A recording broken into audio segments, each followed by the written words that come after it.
A verdade referente à doença causada pelo novo coronavírus Covid-19, as investigações, as novas revelações com o total direito do mundo a ter necessárias reparações. As últimas apurações provam, houve sim uma ação danosa contra o povo. Existem investigações em curso, e é preciso questionar por que alguns insistem em proteger justamente aqueles que estiveram no centro das decisões. O aparelhamento das agências e instituições permite que se protejam mutuamente e todos sabem disso. Jair Bolsonaro foi perseguido injustamente, e não há por que aceitar apenas a versão apresentada por quem comandou as medidas. A censura, o confinamento forçado e as obrigações impostas à população, essa é a verdadeira causa de muitas perdas de vidas durante a doença causada pelo novo coronavírus Covid-19. Entendam que a origem do vírus, a conclusão que o mundo precisa conhecer. O relatório oficial do Congresso dos Estados Unidos concluiu que a doença causada pelo novo coronavírus provavelmente se originou de um incidente relacionado a pesquisas em laboratório, na cidade de Wuhan, na China. Os 5 argumentos mais fortes apresentados como prova foram: o vírus possui uma característica biológica que não é encontrada na natureza. Todos os casos conhecidos da doença descendem de uma única introdução em seres humanos. Fato que contraria todos os surtos naturais anteriores, que costumam ocorrer de múltiplas formas. A cidade de Wuhan abrigava o principal laboratório de pesquisa sobre coronavírus da China, que realizava experimentos de alteração genética para tornar os vírus mais perigosos e transmissores, com níveis insuficientes de segurança. Pesquisadores desse laboratório adoeceram com sintomas compatíveis com a doença no outono de 2019, meses antes de o primeiro caso ser anunciado oficialmente e antes de qualquer notícia sobre o mercado de animais. Se houvesse qualquer evidência de origem natural, já teria aparecido e após anos de buscas, nada foi encontrado. O relatório acusa ainda o governo da China de ter ocultado dados cruciais desde o início e critica a Organização Mundial da Saúde por ter aceitado informações sem verificação, agindo sob pressões políticas em vez de buscar a verdade. A publicação que forjou a narrativa. O relatório revela um fato gravíssimo. O famoso artigo científico que foi usado por autoridades de saúde e pela imprensa mundial para descartar a hipótese de vazamento de laboratório e rotular quem a defendia como teórico de conspiração, foi solicitado diretamente pelo Dr. Anthony Fauci. O objetivo declarado no relatório era impor uma narrativa preferida, de que o vírus teria origem natural, sem vínculo com qualquer pesquisa. Ou seja, a ciência foi direcionada para servir a uma conclusão pré-definida. A Organização Mundial da Saúde, influência global e acusações graves. A Organização Mundial da Saúde, órgão que deveria ser neutro e independente, é hoje alvo de denúncias e críticas em todo o mundo. Segundo reportagens, audiências parlamentares e ampla divulgação nas redes sociais, suas decisões e orientações teriam sido políticas, lentas e enviesadas, servindo de base para que governos de todos os países adotassem medidas restritivas e impedissem tratamentos precoces. As principais acusações que circulam são: retardou alertas e atendeu a interesses políticos. A Organização Mundial da Saúde repetiu informações vindas da China sem verificação independente, demorou a declarar emergência global e elogiou a transparência da cidade de Wuhan quando já havia sinais de ocultação de dados. Segundo investigações e a imprensa internacional, a direção da Organização Mundial da Saúde teria cedido a pressões políticas em vez de seguir evidências técnicas, atrasando alertas cruciais para o mundo inteiro. Censurou vozes e tratamentos alternativos, médicos de diversos países que defendiam tratamentos precoces e medicamentos de baixo custo foram classificados como desinformadores. A Organização Mundial da Saúde teria atuado junto a grandes plataformas digitais para remover conteúdos, estudos e depoimentos que divergissem de suas recomendações. A própria declaração de Grete Barrington, assinada por centenas de cientistas, foi descartada sem debate aprofundado, o que para muitos configura censura científica e supressão de alternativas. Rejeitou medicamentos sem investigação séria. Quando médicos de vários países relatavam resultados positivos com compostos como hidroxicloroquina e ivermectina em fase inicial da doença, a Organização Mundial da Saúde não apenas recusou testá-los de forma criteriosa, como emitiu recomendações contrárias. Para os críticos, Essa postura impediu que milhões de pessoas tivessem acesso a tratamentos que poderiam ter salvo vidas. Influenciou o governo sem apresentar provas concretas. Por ser referência mundial, a Organização Mundial da Saúde ditou o rumo de decisões em nações de todos os continentes: fechamentos, restrições, uso obrigatório de máscaras, distanciamento, muitas vezes sem evidências robustas que justificassem tais medidas. Quando se questionou a base científica, vozes foram caladas. A imprensa e redes sociais questionam. Se as recomendações eram tão sólidas, por que precisaram censurar quem discordava?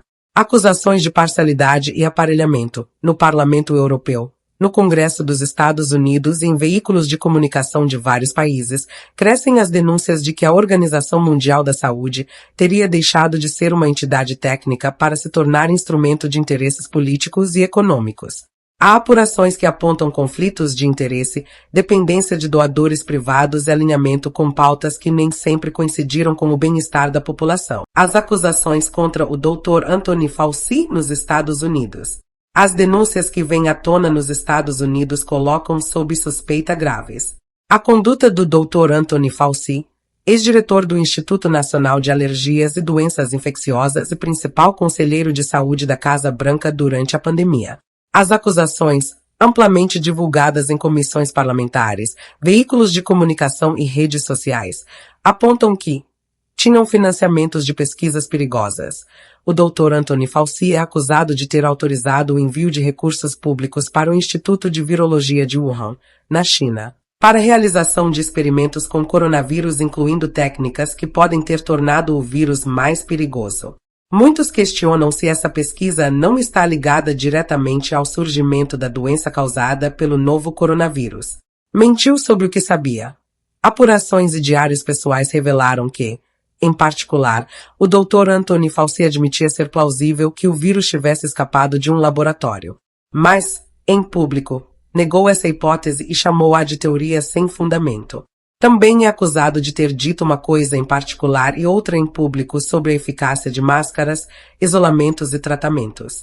Em audiência pública perante o Senado dos Estados Unidos, ele recusou-se a responder a mais de 100 perguntas, valendo-se do direito de não produzir prova contra si próprio. Censura a médicos e opiniões divergentes. Segundo denúncias, o Dr. Anthony Fauci articulou-se com grandes plataformas digitais para que fossem retiradas do ar análises, estudos e depoimentos de médicos que defendiam tratamentos precoces ou apresentavam visões diferentes das suas. A censura teria impedido que informações salvadoras chegassem à população. Impôs medidas sem base científica. O Congresso dos Estados Unidos concluiu formalmente que a distância de distanciamento social, o uso de máscaras e os confinamentos gerais não possuíam comprovação científica robusta quando foram impostos. O Dr. Anthony Fauci admitiu em depoimento não possuir dados que justificassem tais medidas, e mesmo assim elas foram recomendadas ao mundo inteiro. Perseguiu quem discordava e ocultou informações. Funcionários sob sua direção apagaram e-mails oficiais e usaram contas pessoais para tratar assuntos reservados, ocultando documentos do Congresso e do povo. Ele articulou uma rede de aparelhamento de instituições para silenciar vozes independentes e impedir investigações. Quem decretou o confinamento, obrigações e cerceou a liberdade do povo brasileiro?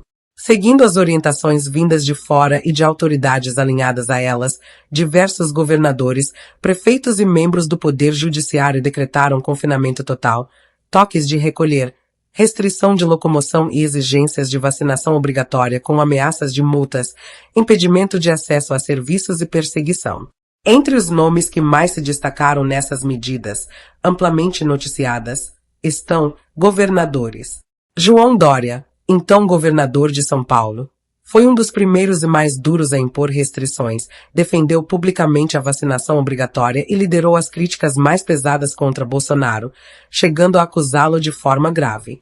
Camilo Santana, governador do Ceará, decretou isolamento total e rigorosas restrições de circulação, em uma das medidas mais duras do país. Flávio Dino, governador do Maranhão, foi um dos primeiros a adotar o fechamento total, com severas limitações de locomoção. Ibanez Rocha, governador do Distrito Federal, decretou confinamento e toque de recolher, restringindo a circulação de pessoas.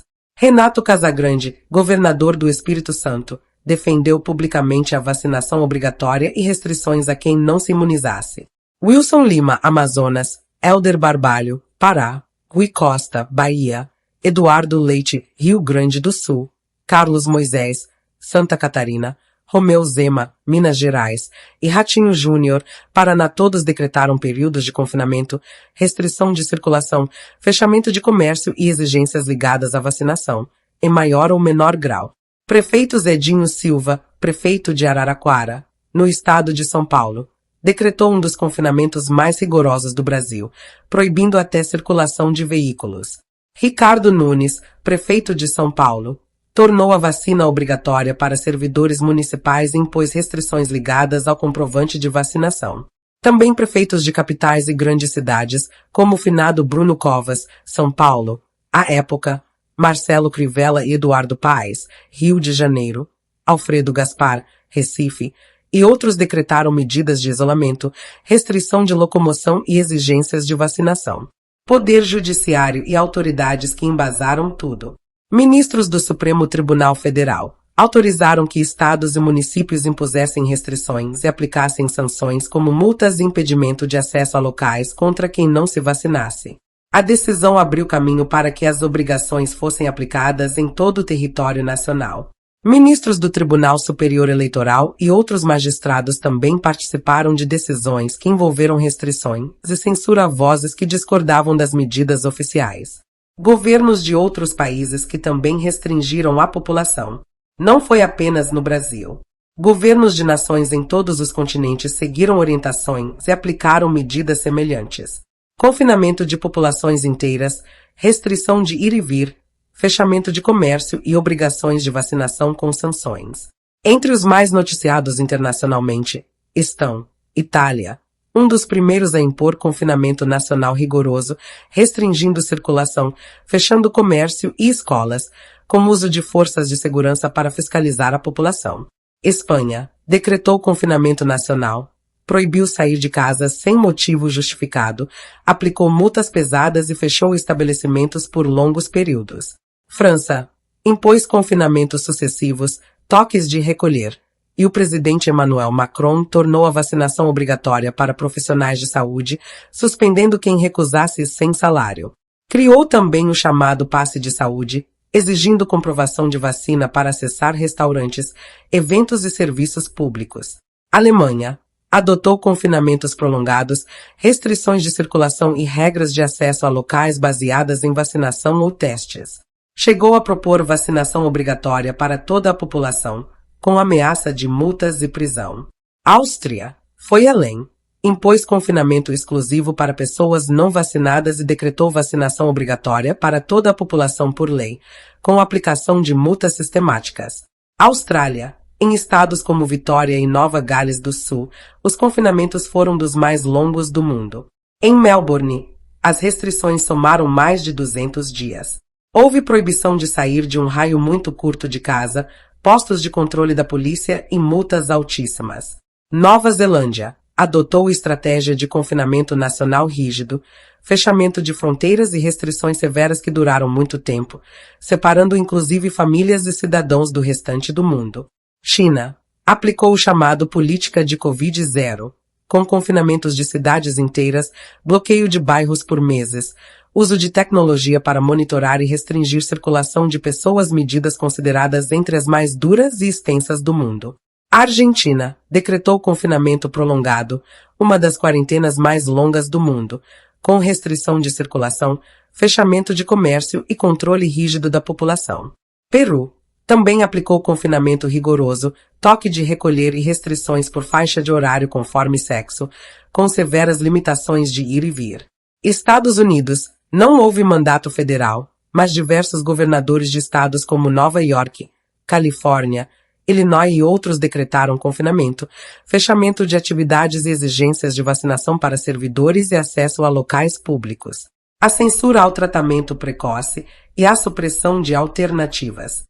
Investigações demonstram que médicos que prescreveram tratamentos precoces e compartilharam resultados positivos foram perseguidos, ameaçados, censurados e impedidos de exercer a medicina em diversos países.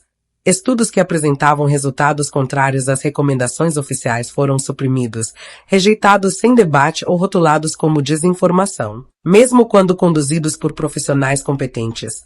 A própria Declaração de Great Barrington, assinada por centenas de cientistas de renome mundial, propondo estratégia alternativa baseada em proteção de grupos vulneráveis em vez de confinamento geral, foi descartada sem qualquer debate sério por autoridades alinhadas ao Dr. Anthony Fauci e à Organização Mundial da Saúde.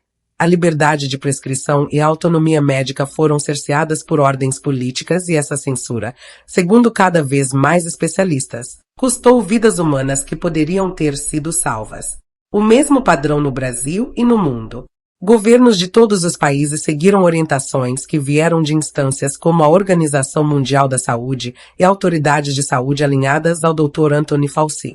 No Brasil, governadores e prefeitos aplicaram confinamentos, prenderam pessoas por circularem nas ruas, exigiram vacina como condição de cidadania e perseguiram médicos que queriam receitar tratamentos. Quando Jair Bolsonaro defendeu a liberdade de ir e vir, a liberdade de médicos tratarem seus pacientes e questionou se aquelas medidas não estavam causando mais mal do que bem, foi caluniado, acusado de genocida e perseguido. As acusações graves feitas contra ele nunca se provaram, ao passo que, do outro lado, aqueles que impuseram restrições, confinamentos, obrigações e censura continuam sem explicações. Danos ao mundo e o direito à reparação integral. Diante de tudo o que foi revelado, conclui-se com clareza: a liberdade de bilhões de pessoas foi cerceada com medidas que não possuíam base científica comprovada, confinamentos, toques de recolher, proibições de trabalhar, de estudar, de se reunir e de praticar a fé. Pessoas foram demitidas, punidas e excluídas da sociedade por recusar vacinas impostas como obrigação. Em muitos casos, sem conhecimento completo dos riscos e com violação ao livre consentimento, perdas humanas, ruína econômica, desemprego, fechamento de empresas, danos mentais, aumento de doenças não tratadas e destruição de lares ocorreram em escala global, em consequência direta de decisões tomadas com base em dados incompletos, informações omitidas e narrativas impostas. Quem alertou, como Jair Bolsonaro no Brasil e outras vozes em diversos países, foi caluniado, perseguido e acusado injustamente. Hoje, as investigações confirmam: a liberdade, a verdade e a ciência precisavam ser defendidas contra a imposição de uma narrativa oficial. Por tudo isso, é justo e necessário afirmar: o mundo inteiro tem direito à indenização integral por todos os atos opressores praticados em nome de uma narrativa que se revelou enganosa. Os responsáveis, seja por omissão, por ação deliberada ou por encobrimento, devem ser identificados, investigados e obrigados a reparar cada dano causado aos povos. A verdade não pode permanecer escondida. A justiça não pode tardar. E o povo, que sofreu as consequências de tudo, tem o direito de saber, de exigir e de ser indenizado integralmente.